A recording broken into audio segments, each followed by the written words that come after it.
ഈശോ മിശിഹായ്ക്ക് സ്തുതിയായിരിക്കട്ടെ. ആത്മാവിന്റെ ശക്തിയാൽ നിറഞ്ഞവനായി യേശു ഗലീലയിലേക്ക് മടങ്ങുന്നു. സിനഗോഗിൽ അവൻ ചുരുൾ തുറന്ന് ദരിദ്രർക്ക് സുവിശേഷം, തടവുകാർക്ക് സ്വാതന്ത്ര്യം, അന്ധർക്ക് കാഴ്ച, അടിച്ചമർത്തപ്പെട്ടവർക്ക് പ്രത്യാശ എന്നിവ പ്രഖ്യാപിക്കുന്നു. പിന്നെ അവൻ നിശബ്ദമായി എന്നാൽ ഉറച്ചു പറഞ്ഞു, ഇന്ന് ഈ തിരുവെഴുത്ത് നിറവേറിയിരിക്കുന്നു. ഈ ഇന്ന് നസ്രത്തിന് വേണ്ടി മാത്രമല്ല, അത് നമുക്കും കൂടെയുള്ളതാണ്.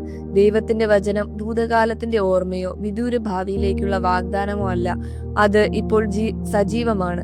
നമ്മുടെ മുറിവുകളെയും ഭയങ്ങളെയും കാത്തിരിക്കുന്ന ഹൃദയങ്ങളെയും സ്പർശിക്കുന്നു. യേശു തിരുവെഴുത്ത് വായിക്കുക മാത്രമല്ല, അവൻ അതിന്റെ പൂർത്തീകരണമായി മാറുന്നു. ജീവിതം സാധാരണമോ ഭാരമോ ആയി തോന്നുമ്പോൾ കർത്താവ് നമ്മുടെ ഇവയിൽ നിന്ന് പറയുന്നു, ഇന്ന് ഞാൻ ഇവിടെയുണ്ട്. നാം അവനെ അനുവദിച്ചാൽ അവന്റെ സാന്നിധ്യം നമ്മുടെ ദൈനംദിന പോരാട്ടങ്ങളെ കൃപയുടെ നിമിഷങ്ങളാക്കി മാറ്റും. നമുക്ക് ലഭിച്ച വചനം ഇന്ന് നമ്മുടെ ഉള്ളിൽ ജീവനായി മാറട്ടെ. ആമേൻ.